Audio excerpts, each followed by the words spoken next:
Levy व्यवस्था 19 उसकी 9 से 18 आयत, नीति वचन 18 उसकी 8 आयत, नीति वचन 11 उसकी 13 आयत, याकूब 3 उसकी 5 से 10 आयत।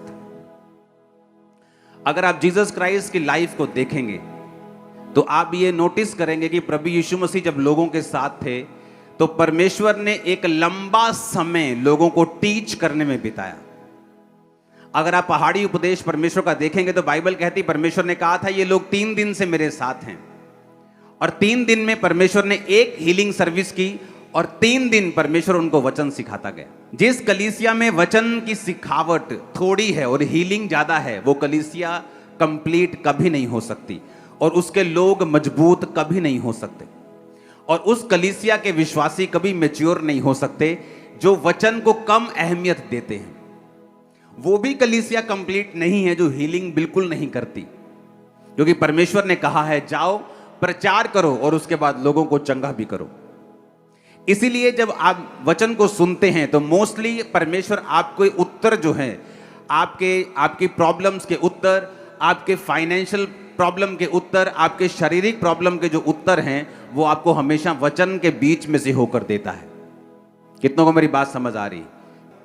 तो लेवी व्यवस्था 19 उसकी 9 से 18, नीति वचन 18 उसकी 8 आयत, नीति वचन 11 उसकी 13 आयत, याकूब 3 उसकी 5 से 10 आयत। अपने हाथों को उठा के बोलो, जो कुछ आज मैं सुनूंगा मैं उसको मानूंगा और फलों को लेके आऊंगा प्रभु यीशु मसीह के सामर्थी नाम में। अब आपको यह बात समझ होनी चाहिए कि अगर परमेश्वर ने वचनों को सिखाने में इतना समय लगाया, लोगों के साथ परमेश्वर ने सिर्फ 34 दिन बिताए और चेलों के साथ 3.5 साल बिताए।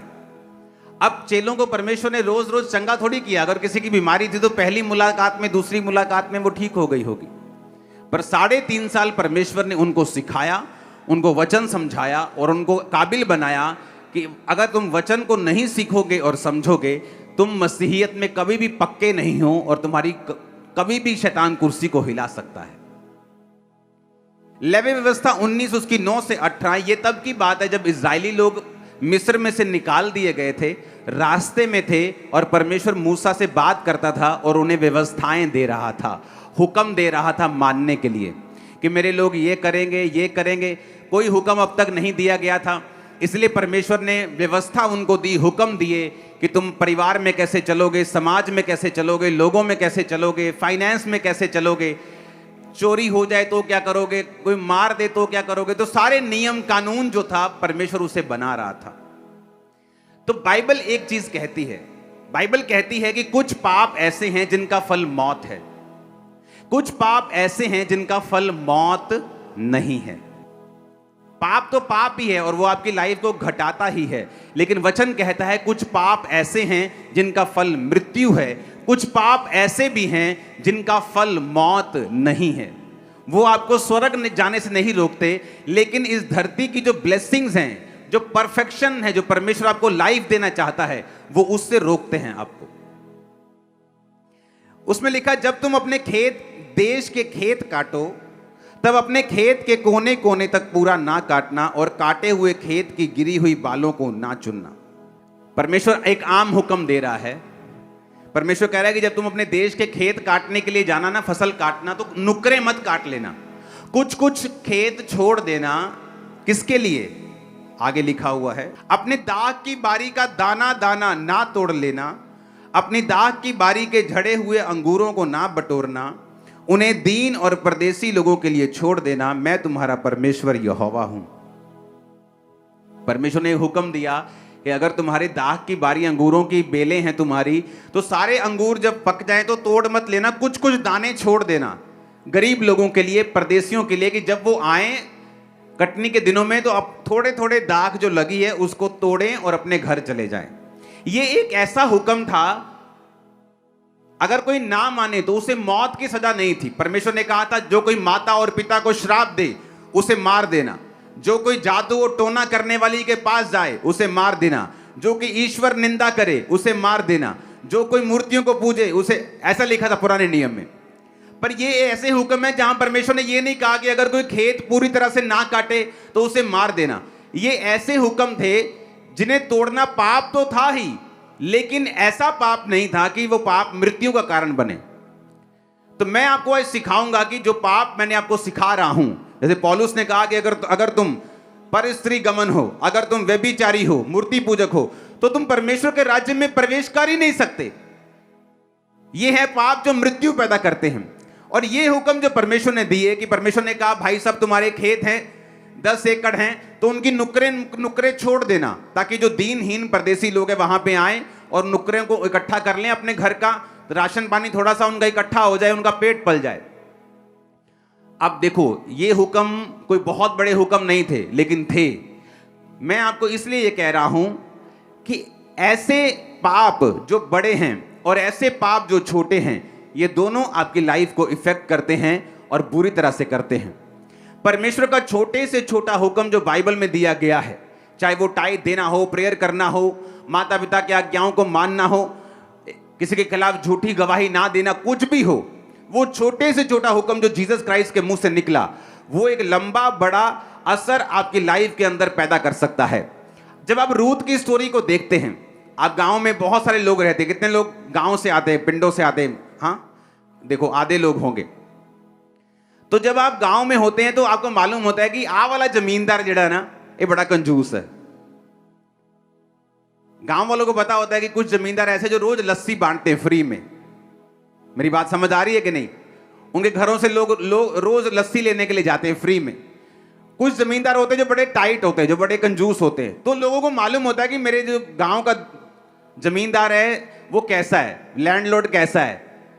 तो जब रूथ बोअज के खेत में वो चुगने के लिए गई, दाने चुगने के लिए गई, तो वो पता करके गई थी कि कौन सा खेत है जहां मैं जाऊं तो अपनी सास का पेट मेरा पल जाए। क्योंकि मजदूर से पूछता है कि भाई साहब काम कहां अच्छा मिलेगा, ये वाला मालिक अच्छा है, मजदूरी रोकता तो नहीं है, ये वाली दुकान अच्छी है, मजदूरी रोकती तो नहीं है, ये वाली कंपनी अच्छी है ना, मजदूरी खाती तो नहीं है। तो मजदूर का भाई होता है एक तरह से। तो वो बोअज के खेत में क्यों गई? क्योंकि बोअज, बाइबल कहती है, परमेश्वर के हुक्मों को मानने वाला व्यक्ति था। उसे मालूम था कि जब वो खेत काटेगा तो खेत की नुकरे नहीं काटेगा। तो मजदूरों को यह बात मालूम थी कि बोअज नाम का बंदा है, वो खेत छोड़ देता है, आसपास नुकरे छोड़ देता है, बड़ा वहां पे दाना मिलेगा। और परमेश्वर ने यह भी कहा था कि जब तुम फसल इकट्ठी करते हो ना, जो गिर जाए तुम्हारे इकट्ठी करते करते जमीन पे, उसे चुगना मत, वो भी दीनहीन और परदेशियों के लिए छोड़ देना। तो सब मजदूरों को मालूम था कि इस खेत में अन्न बड़ा मिलेगा। तो रूथ इसी पूछाहट में, क्योंकि वो जानती नहीं थी उस इलाके को, तो सडनली उसको सपना तो आया नहीं होगा ना, वो इस इलाके को जानते, तो लोगों से उसने पूछा होगा।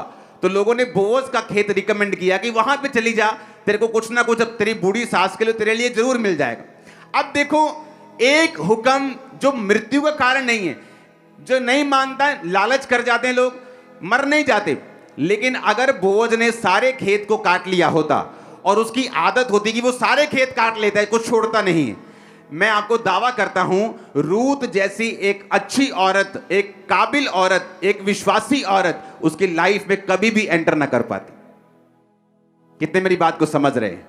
एक छोटा सा हुक्म, एक स्मॉल सा हुक्म, किस तरह से देखो उसकी लाइफ में पैसा था, वो बोअज अमीर था, लैंडलॉर्ड था, पैसे थी, बरकत थी, नौकर चाकर थे, सब कुछ था, लेकिन मैरिज नहीं थी। आपकी लाइफ में कुछ टेस्टिमनीज ऐसी होती हैं, वो तब तक नहीं बनती जब तक आप अपने आप को परफेक्ट नहीं करते। कुछ लोग बोलते हैं मैं मूर्ति पूजा तो नहीं कर रहा हूं जी, मैं व्यभिचार नहीं कर रहा हूं जी। अब ये बात नहीं है। कई बार परमेश्वर आपको आपकी लाइफ की बड़ी टेस्टिमनी देने से पहले वो चाहता है आप छोटे छोटे गुनाह भी जो करते हैं उसको ना करें, परफेक्ट लाइफ रखें। आप सभी को जेएमसी की दोस्तों, मेरा नाम है रोहित कुमार। आप देख रहे हैं सच्ची और भक्ति चैनल में आप सभी का स्वागत करता हूं। दोस्तों, आप सभी लोगों के बीच में, दोस्तों आपने देखा होगा अंकुर नरूला जी की प्रार्थनाएं, जो कि एक सामर्थ्य से भरी हुई प्रार्थनाएं होती हैं और हमारे मसीही जीवन के लिए बहुत ही इम्पोर्टेंट है दोस्तों। क्योंकि मेरे प्रियो, प्रभु का वचन कहता है, जो भी व्यक्ति अपने जीवन में प्रभु के वचन पे या प्रभु के दास के बताए हुए मार्ग पे चलता है, तो प्रभु कहता है कि उसके जीवन में आशीषें आती है, उसके जीवन में बहुत सारी समस्याएं दूर होती हैं। परमेश्वर उनको सुरक्षित रखता है, परमेश्वर उनको आज़ाद करता है, उनके सारे बंधनों को तोड़ देता है, उनके सारी दुख और तकलीफ़ों को आज़ाद कर देता है। और परमेश्वर का वचन कहता है, जो भी व्यक्ति अपने जीवन में विश्वास रखना सीखेगा, प्रभु उसको बहुत सारी समस्याओं से बचाएगा। इसलिए आप लोगों को अपने जीवन में क्या करना है? प्रभु के वचन पे विश्वास रखना है, प्रभु के वचन के तहत चलना है। क्योंकि प्रभु का कहना है कि अगर आप लोग विश्वास रखना सीख लोगे और विश्वास के तहत चलना सीख लोगे, तो वो तुम्हें बहुत सारी समस्याओं से आज़ाद करवाएगा। वो तुम्हें सारे बंधनों से तोड़ देगा।